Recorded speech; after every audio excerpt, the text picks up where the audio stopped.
Welcome to Sakshi TV. నేను మీ రిహాన్. మొత్తానికి నేను చెప్పిందే జరిగింది. అదేంటనుకున్నారా? ఒకసారి తమ్నైల్ చూడండి. కొరటాల శివ ఖచ్చితంగా ఇదే చేయబోతున్నాడు అని చెప్పి తమ్నైల్ క్రియేట్ చేసి దీంట్లో కంటెంట్ అయితే చేశాను. సో ఆ కంటెంట్లో ఉంది ఏంటంటే, ఒకసారి మీరు కూడా మళ్ళీ ఆ పాత వీడియో చూడండి, దాంట్లో క్లియర్గా ఏం చెప్పున్నాను. సో దాంట్లో ఉన్నది ఏంటంటే మళ్ళీ ఒకసారి రిపీట్ చేస్తున్నాను. కొరటాల శివ మిర్చి సినిమా నుంచి ఒక స్ట్రాటజీ ఫాలో అవుతున్నాడు. ప్రతి సినిమాలో ఒక సీన్ ట్రిమ్ చేయడం, మళ్ళీ ఆ 10-15 రోజుల తర్వాత ఆ సీన్ యాడ్ చేయడం జరుగుతుంది. యాజ్ ఇట్ ఈస్ ఇదే దేవరా మూవీలో జరగబోతుంది. దావూదీ సాంగ్ పెట్టడం లేదు. మళ్ళీ నాకు తెలిసి 10-15 రోజుల తర్వాత దావూదీ సాంగ్ యాడ్ చేసే ఛాన్సెస్ ఉన్నాయని చెప్పి ఆ కంటెంట్లో చెప్పాను. యాజ్ ఇట్ ఈస్ అదే జరిగింది. దేవరా సినిమాలో దావూదీ సాంగ్ మొన్నటి వరకు లేదు, ఎక్కడ స్కోప్ లేదు, పెట్టలేదు. ఇప్పుడు October 4th, ఈరోజు October 4th మళ్ళీ ఆ సాంగ్ని యాడ్ చేయడం జరిగింది. సరే, యాడ్ చేశారు, అంతా బాగానే ఉంది.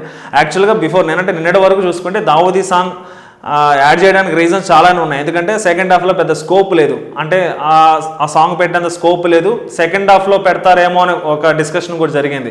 కట్ చేస్తే ఈరోజు సడన్గా పెట్టారు. ఎందుకంటే దీనికి ప్రెజర్ ఎక్కువ అవ్వడం, అట్ ద సేమ్ టైం కలెక్షన్ల మీద కొంచెం ప్రభావం చూపించడం, ఇవన్నీ రీజన్స్ వల్ల మళ్ళీ థియేటర్కి ఆడియన్స్ రంపించాలనే ఉద్దేశంతో మళ్ళీ ఆ సాంగ్ని యాడ్ చేయడం జరిగింది.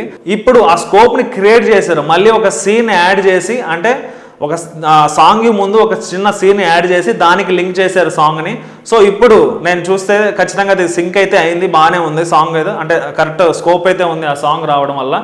సో ఇంకొంచెం హుషారుగా, అంటే ఇప్పుడు అభిమానులంతా దిల్కుష్ అవుతున్నారు. ఖచ్చితంగా అభిమానులే కాదు, యాక్చువల్గా మీరు బిఫోర్ రివ్యూస్ చూసుకుంటే చాలామంది కొంచెం ఫీల్ అయ్యారు. దావూదీ సాంగ్ కోసం మేము వచ్చాం, జాన్వీ కపూర్ సీన్స్ చాలా తక్కువ ఉన్నాయి, 15 నిమిషాల కంటే జాన్వీ కపూర్ ఎక్కువ లేదని ట్రోల్ చేసిన వాళ్ళు ఉన్నారు, బాధపడిన వాళ్ళు ఉన్నారు. ఇప్పుడు జాన్వీ కపూర్ సీన్స్ అండ్ జాన్వీ కపూర్ సాంగ్ని యాడ్ చేయడం వల్ల ఇంకొంచెం ఆ సినిమా కొంచెం కళ వచ్చిందనే చెప్పాలి. ఆ డ్యూరేషన్ కూడా పెరిగింది. అట్ ద సేమ్ టైం ఇప్పుడు కొంచెం కంప్లీషన్ వచ్చింది సినిమాకి. ఇది కొరటాల శివ ఎందుకు చేసాడు అనేది ఇంకా నేను చెప్పేదాన్ని బట్టి మీకే అర్థమైనట్టుంది. కొరటాల శివ కూడా తెలుసు. సో ఖచ్చితంగా ఈ స్ట్రాటజీ ఏంటంటే మళ్ళీ థియేటర్స్కి రావాలి, జనాలు మళ్ళీ థియేటర్స్కి రంపించుకోవాలనే ఉద్దేశంతో కొరటాల శివ స్ట్రాటజీ ఇది. ఇదే నేను లాస్ట్ వీడియోలో చెప్పాను, మళ్ళీ ఇప్పుడే అదే చెప్తున్నాను.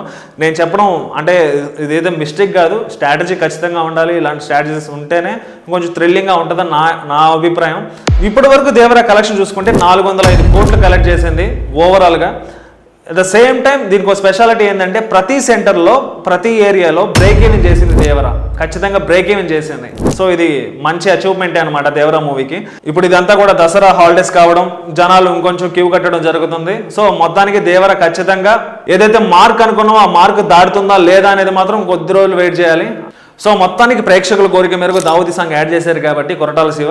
సో మీరు కూడా ఖచ్చితంగా మళ్ళీ దావూదీ సాంగ్ కోసమైనా థియేటర్కి వెళ్తారని కోరుకుంటున్నారు. అంటే మీకు నచ్చితే, మీకు మళ్ళీ చూడాలనిపిస్తే ఖచ్చితంగా వెళ్ళండి, విజిట్ చేయండి. సాంగ్ ఎలా ఉందో ఎక్స్పీరియన్స్ కామెంట్ రూపంలో తెలియజేయండి. ఇది వాటి video. This is Rehan signing off.